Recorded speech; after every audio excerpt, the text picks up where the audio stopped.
తెలంగాణ విషయానికి వస్తే ఏ విధంగా ఉండబోతుంది? తెలంగాణలోకి వచ్చేసరికి 24లో మనకు ఎలక్షన్ జరిగింది, 23 జరిగింది. 23 జరిగిన తర్వాత 23 అంటే వాళ్ళు ప్రమాణ స్వీకారం 23లోనే చేసి 23 జరిగింది. డిసెంబర్. హిందూ ధర్మ జ్యోతిష్ శాస్త్రంలో దశాఛిద్ర అనే పదం చాలా మందికి తెలియదండి. దశాఛిద్ర. ఆ దశాఛిద్రలోనే కేసీఆర్ ఓటమికి కారణమైంది. 23. ఆ దశాఛిద్రం ఏ దశాఛిద్రము అని అంటే అంగారక దశాఛిద్రం. 2001వ సంవత్సరం ఏప్రిల్ 27వ తారీఖు ఉదయం 11:35 సమయంలో టీఆర్ఎస్ పార్టీ ఆవిర్భావమైంది. ఆ సమయంలో 4 సంవత్సరాల 5 నెలల పాటు అంగారక దశతో శేషంలో పార్టీ పెట్టారు. 2001 ఏప్రిల్ 27న కేసీఆర్ తెలంగాణ రాష్ట్రమితి పార్టీని ఏర్పాటు చేసి ప్రత్యేక రాష్ట్రం కోసం టీఆర్ఎస్ పార్టీయే ప్రధానమైనటువంటి తీసుకువస్తుందనే ఉద్దేశంతో తీసుకొచ్చారు. అంతవరకు మనకు తెలిసిన చరిత్ర. బీఆర్ఎస్ పార్టీ నిర్ణయం అక్టోబర్ 5, 2022వ సంవత్సరం మధ్యాహ్నం 1:19 చంద్రమహాదశలో పుట్టారు. This is blunder mistake. The time 1:19 1:19 సమయంలో ఆ ముహూర్తం పెట్టడమే బీఆర్ఎస్ పతనం, చంద్రశేఖర్ గారి పతనం ఆరంభమైంది. నేను ఒక విషయం అడుగుతాను. ఇప్పుడు తనకు కూడా అంటే బాగా దేవుళ్ళని నమ్మే వ్యక్తి, జ్యోతిష్యాలను నమ్మే, జాతకాలను నమ్మే వ్యక్తి అని మీకు అందరికీ తెలిసిన విషయమే కదా. ఇంత క్లారిటీ లేకుండా తను ఒక ఇది జరగబోతుంది, నాకు ఒక ఉపద్రవం రాబోతుందని తెలిసి అలా చేసుకుంటారా, తెలియక ఆ ముహూర్తం జరిగిందని మీరు అనుకుంటారా? మరి ఇక్కడ అవి తెలియచ్చండి. జ్యోతిషపరంగా ఎలా తెలుస్తుంది ఆయనకి? ఇప్పుడు పంచాంగ రాసే ప్రతి పంచాంగకర్త పంచాంగకర్త కాదు అండి. కానీ ఆయన స్థాయిలో ఉన్న నేను మీకు ఉదాహరణ చెబుతాను. పంచాంగాలు రాసే వాళ్ళందరూ పంచాంగకర్త సమాజంలో చాలా తక్కువ మంది ఉన్నారు. ఒక రాజుకి ముహూర్తం పెట్టేటప్పుడు 100 ఆలోచనలు చేయాలి. దానికి ఒక కమిటీ పెట్టుకోవాలి. పెట్టే పురోహితుడు 4 ఆలోచనలు చేయాలి. శ్రేయస్సు కోరేవాడు, పురోహితమును కోరువాడు పురోహితుడు అండి. ఏదో ఆ టైంకి పెట్టొచ్చాం కాదు అట్లా. ఇక్కడ రాహు మహాదశ మొదలై జూన్ 2, 2014 మధ్యాహ్నం 12:57 తెలంగాణ ముఖ్యమంత్రి అయ్యారు. శని 7వ ఇంట్లో ఉండగా శశ మహాపురుష రాజయోగంలో ఆయన ముఖ్యమంత్రి అయ్యాడు. 18 సంవత్సరాలు సాగవలసినటువంటి దశలో ప్రతి మిడిల్ వచ్చేటువంటి ప్రతి ప్లానెట్ సహకరించాలనే లేదండి. ఆగస్టు 23 నుండి సెప్టెంబర్ 24 వరకు రాహుదశ మరియు కుజ అంతర్దశ నడుస్తుంది. రాహు మహాదశలో, కుజ అంతర్దశలో ఉండగా దశాఛిద్రయోగంలో ఆయన ఓటమిని చవి చూడవలసి వచ్చింది. మరి రాహు మహాదశలో ఆయన డిప్యూటీ స్పీకర్ అయ్యాడు, రాహు మహాదశలో సెంట్రల్ మినిస్టర్ అయ్యాడు, రాహు మహాదశలో పార్టీ పెట్టాడు, రాహు మహాదశలో పార్టీని మార్చాడు, అదే రాహు మహాదశలో పతనం అయ్యాడు. ఎందుకలా ఇన్ని జరిగినాయి కదా. రాహు మహాదశ ఛిద్ర దశలో నిర్ణయాలు తీసుకోకూడదు. దశ చివరి సమయంలో ఎలాంటి మార్పులు చేసుకోకూడదు. దాని తగ్గట్టు మూలిగా నకరెత్తి తడబడినట్టుగా బీఆర్ఎస్ పార్టీ ఆవిర్భావ ముహూర్తం టోటల్ ఆయనకి రివర్స్ అయిపోయింది. దానివల్ల ఆయన ఓటమి ఇస్తుంది.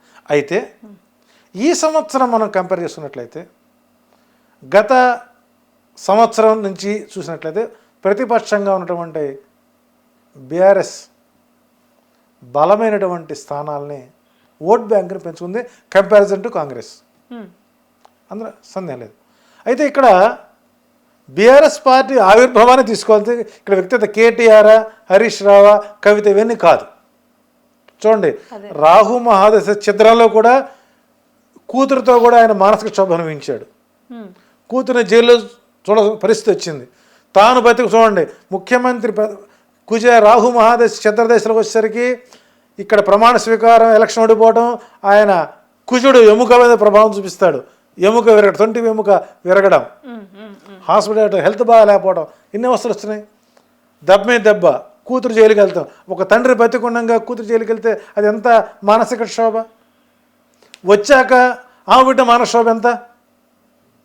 కాబట్టి ఒక రాజుకి ఇన్ని సమస్యలు వచ్చినాయంటే అది ఎక్కడ వచ్చింది అనేది గుర్తించుకోలేకపోవడం ఇప్పటికీ వాళ్ళు చేస్తున్నట్టు పెద్ద తప్పు. కాబట్టి ఈ సంవత్సరం మనకు ఆల్రెడీ మన మున్సిపల్ ఎలక్షన్ జరిగినాయి. ఆ మున్సిపల్ ఎలక్షన్లో బీఆర్ఎస్ సభ కొంతమేర మెరుగైనటువంటి గ్రిప్ సంపాదించుకున్నారు. రేపు గ్రేటర్ హైదరాబాద్ ఎలక్షన్స్లో ఉత్తమోత్తమ ఫలితాలని వారు ఆశించినంత ఆశాజనకంగానే ఉండబోతున్నాయి. అంటే ఒక్కసారి మరలా కాంగ్రెస్ పార్టీ వార్ రూముల్లో కూర్చొని చర్చించుకోవాల్సిన అవకాశాలు వీళ్ళు కల్పిస్తారు.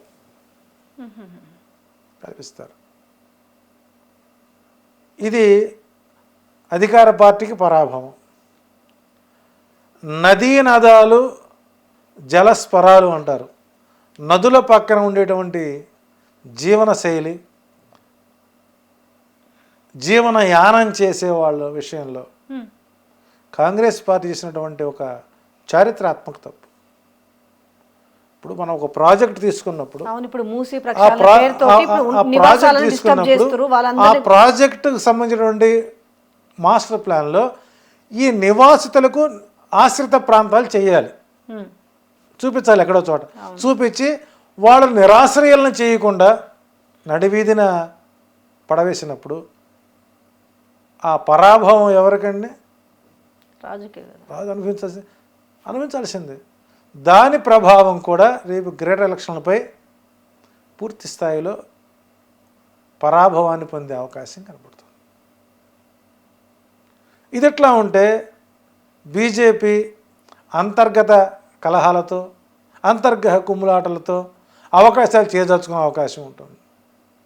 అట్లాగే రేవంత్ రెడ్డికి అధికార పార్టీలోనే సీనియర్స్ నుంచి పరాభవాలు పొందే అవకాశం ఉంది. ఏది ఏమైనప్పుడు కూడా ఆగస్టులో జరిగేటువంటి చంద్రగ్రహణం వెళ్ళిన 45 రోజుల వరకు తెలంగాణలో అధికార పార్టీకి పరాభవాలు తప్పవు. ఓకే, అలాగే మీరు కేసీఆర్ గారి గురించి ఒక మాట అన్నారు. తను అదే ఇప్పుడు దీనివల్ల చిద్రదశ ఇప్పటికైనా అదే మళ్ళీ అంటే తను అవి రాజశ్యామల యాగం కావచ్చు, చిత్తచండి యాగం కావచ్చు చేసి ఇప్పుడు ఏమి ఇవన్నీ ఇష్టి యాగాలండి. ఇష్టి యాగాలంటే ఇష్టి అంటే కోరిక తీర్చుకోవడానికి, కోరిక తీర్చుకునే యాగాలు ఇష్టి యాగాలంటే. ఇక్కడ నికుంభిని విష్టి యోగం చేయాలి. నికుంభిని యాగం అంటే నికుంభి శత్రు సంహార యాగం. శత్రువులు వెరిగిరు బాగా కాబట్టి దాని గురించి కొంచెం చెప్పండి. నికుంభిని యాగం గురించి శ్రీకృష్ణదేవరాయలు ఆస్థానంలో తాతాచార్యుల వారు శ్రీకృష్ణదేవరాయల చేత విజయయాత్ర వెళ్ళేటప్పుడు రాజ్యానికి దండయాత్రకు వెళ్లే ముందు 90 రోజుల పాటు యాగం చేసేవాడు. చేసి ఆ యాగములో తీసుకునే నిర్ణయాలని అవతల రాజ్యం మీద ప్రయోగించేవాడు. తద్వారా రాయల వారి యొక్క చరమాంకం వరకు ఎక్కడా ఆయనకు ఓటమి అనేది లేదు, ఎప్పుడు విజయాలే. కాబట్టి ఇక్కడ భవిష్యత్తులో అయినా ఒక సమాలోచన చేసుకుని మరలా టీఆర్ఎస్ పేరుని కనుక తెర మీదకి తీసుకుని చాలా మంది మాట్లాడతారు కానీ ఒక్కసారి ఏదైనా వెనక్కి వెళ్ళడం అనేది, ఎందుకంటే ఇది భారత దేశంలో అడుగు పెట్టడానికి దేశ రాజకీయాల్లో కూడా వాళ్ళు టీఆర్ఎస్ పేరు పెట్టి అలా అంటారు. ఇంకొకసారి మార్చుకున్న తర్వాత జనరల్గా ఎవరైనా కూడా జనరలైజ్గా అది కాకుండా దీనికి ఏమన్నా ఆలోచనలు చేయడమే, ఇంకా దాని గురించి డిస్కస్ చేసుకోవడం కూడా నేను అనుకుంటున్నా వేస్ట్ అనుకుంటా. బట్ ఎవర్ ఇట్ ఈస్ మీరు కావచ్చు, కానీ నేనేమంటాను కదా, ఇంకా టీఆర్ఎస్ అనే గురించి మర్చిపోయి నా వరకు నేను నా ఒపీనియన్ మాత్రమే చెప్తున్నా. ఇంకా ఎందుకంటే ఒకసారి వెనక్కి వెళ్ళాం కాబట్టి ఆ బీఆర్ఎస్ ద్వారా మళ్ళీ ఎట్లా ముందుకు వెళ్ళాలనేదే కదా ఆలోచించాల్సింది. చెప్పేది సింహం ఒక అడుగు వెనక్కి వేస్తే తనకి అవమానమా? దాని అర్థం ఏంటి?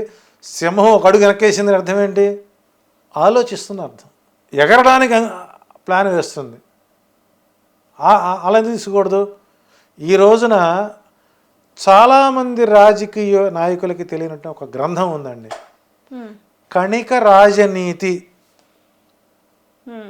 ధృతరాష్ట్రుడికి రాజనీతి సలహాలు ఇచ్చినవాడు కణికుడు.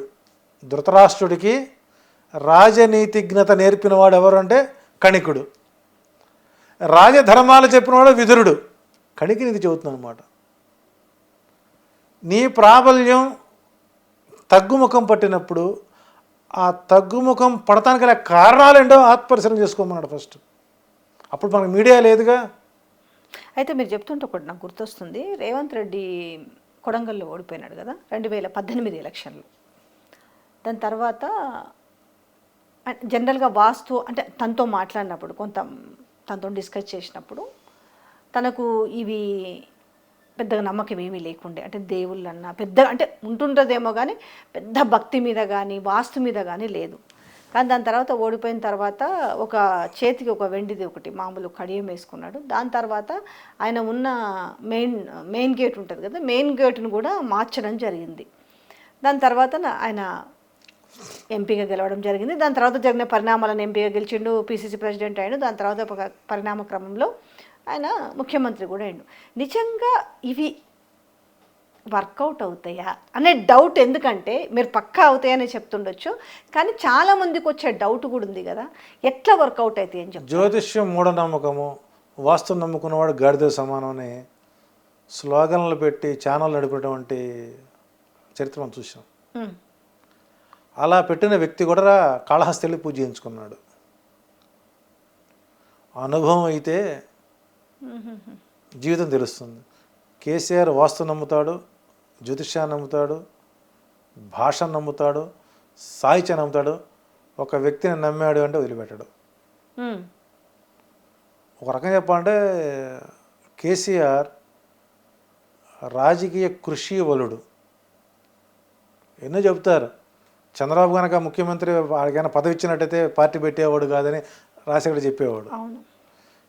ఎవరు ఊహించకుండా చంద్రబాబు ముఖ్యమంత్రి ఆయన ఊహించాడా? లేదా జగన్ ముఖ్యమంత్రి మనం ఊహించామా? స్టాలిన్ ముఖ్యమంత్రి ఊహించారా? కాబట్టి ఎన్ని కాదండి. ఇక్కడ ఎక్కడ లోపం జరిగింది దాన్ని సరిదిద్దుకోవడంలోనే మానవుడి యొక్క మేధస్సు ఉపయోగిస్తుంది. కేటీఆర్కి పూర్తి స్థాయిలో తన కుటుంబంలో నుంచి కానీ తాను కానీ మళ్ళీ తెలంగాణకి ముఖ్యమంత్రి అవ్వాలి అంటే అవకాశం ఉన్న టీఆర్ఎస్ పార్టీగా మళ్ళీ రిజిస్టర్ చేసుకోవడం, నికుంభిని విష్టియాగం చేసుకోవడమే ప్రత్యామ్నాయం. ఇది కాని పక్షంలో భవిష్యత్తులో వాళ్ళు అనేక రకాల పరాభవాలు పొందవలసిందే, ఆల్రెడీ పొందుతున్నారు. దానికి మనం గజేంద్ర మోక్షంలో మనకు ఏం చెబుతుంది? గజేంద్రుడు నా అంతటి గొప్పవాళ్ళు లేడు, నాకున్న భార్యలు అందగత్తెలు, నాకు పెద్ద పెద్ద రాజ్యాలు ఉన్నాయి అన్నీ ఉన్నాయి అన్నాడు. పోయి ముసలి నోట్లో ఇరుక్కుంది. పోనీ అప్పుడన్నా భగవంతుని ప్రార్థించిందా? నేను రాజుని దేవుని ఎందుకు పిలుస్తా అన్నాడు. పోరాటం చేశాడు. చివరికి లావొక్కింత ఇయలేదు ధైర్యం వీలలంబయ్య తనువుల్టావులు తప్పు. అప్పుడు కదా భగవంతుడు వచ్చింది. కాబట్టి కర్మ విముక్తి అవ్వడానికి, కర్మ పరిపక్వత నుంచి బయటపడటానికి ఒక చిన్న చెణుకు ఒక సూత్రం చాలండి. ఇంకిత జ్ఞానుడు ఆలోచించుకుంటాడు. ఎస్ ఇది ఎంతవరకు కరెక్ట్ కాదు అని ఆలోచించుకుంటారు. అందరూ చెప్పేవాళ్ళే. ఆచరణ లేని ప్రసంగము చిల్లుల గొడుగు వంటిది. ఇది ఆయన చెప్పిన సూత్రమే. ఆయన ఎక్కువ ఈ పదాలు ఉపయోగిస్తాడు. ఆచరణ లేని ప్రసంగము చిల్లుల చెబుతాం భయ్, చేయకపోతే ఏమవుద్ది? ఆయన ఉపన్యాసాలు చూసినట్లయితే ఒక నడయాడేటువంటి లైబ్రరీ అది. ఆయనతో ఒక అరగంట సేపు కూర్చుంటే ఎన్నో విషయాలు తీసుకోవచ్చు. అప్పట్లో మన అంబేద్కర్ చరిత్ర చదివామట. మంచి రాజకీయ పిత, మంచి అనుభవం ఉంది. ఇప్పుడు తగ్గి కూర్చున్నాడంటే సింహం ఎప్పుడు ఆగే ఉంటుంది. ఆకలి వేసినప్పుడు కదా బయటకు వచ్చేది సింహం. రావడానికి సరైనటువంటి మార్గాలు చెప్పేటువంటి సుమంత్రులు లేకపోవడం. సుమంత్రుడు అంటే ఎవరు? దశరథ మహారాజుకి మంత్రి. ఎంతసేపు భజన చేసి కూర్చోబెట్టేవాళ్ళు తప్పితే భజన చేయకుండా మార్గం చూపించేవాడు కావాలి. కాబట్టి కేసీఆర్ గారికి తప్పనిసరిగా మరలా రాజ్యాంగ పద్ధతి తిరిగి రావాలంటే ఈ మార్గాలు ఎంచుకోవాల్సిందే, అది తప్పదు. ఇది శాస్త్రం. తెలంగాణలో బీజేపీ అంటే వాళ్ళు చాలా ఉవ్విల్లూరుతున్నారు, ఇక్కడ రాజ్యాధికారం చేపట్టాలి ఏ రకంగానా అనేసి వాళ్ళు కొంచెం ప్లాన్ల మీద ప్లాన్లు వేస్తున్నారు అనిపిస్తున్న నేపథ్యంలో ఈ పరాభావనామ సంవత్సరం ఎట్లా ఉండబోతుంది? అంటే మనం like that compare to Bihar, మనం బీహార్ని కంపేర్ చేసుకుంటే ప్రాంతీయ పార్టీలని విచ్ఛిన్నం చేయడం బీజేపీ ఎజెండా ఎప్పుడైనా సరే. ఈ సంవత్సరం బీహార్కి పోయింది, నెక్స్ట్ తెలంగాణ గ్యారెంటీ ఏముంది? తెలంగాణలో బలహీనంగా ఉన్న పార్టీ ఏదో ఎత్తుక్కుంటారు, వాళ్ళని టార్గెట్ చేస్తారు. కానీ సమిష్టి కృషి అనేటువంటిది మాత్రం తెలంగాణ ప్రాంతంలో బీజేపీకి దొరకడం కష్టం. ప్రస్తుతం బీజేపీ పార్టీ ఆవిర్భావాన్ని మనం ప్రధానిస్తున్నట్లయితే తెలంగాణ ప్రాంతంలో ఉనికిని చాటుకోవడానికి బీజేపీ ఇంకా కొంతకాలం వెయిట్ చేయవలసిందే, ఒకటి ఉగాదులు నడవాల్సిందే. భవిష్యత్తులో ఏదైనా ఉంటుందైతే ప్రాంతీయ పార్టీకి అధికార పార్టీ మాత్రం ఇక్కడ రాదు.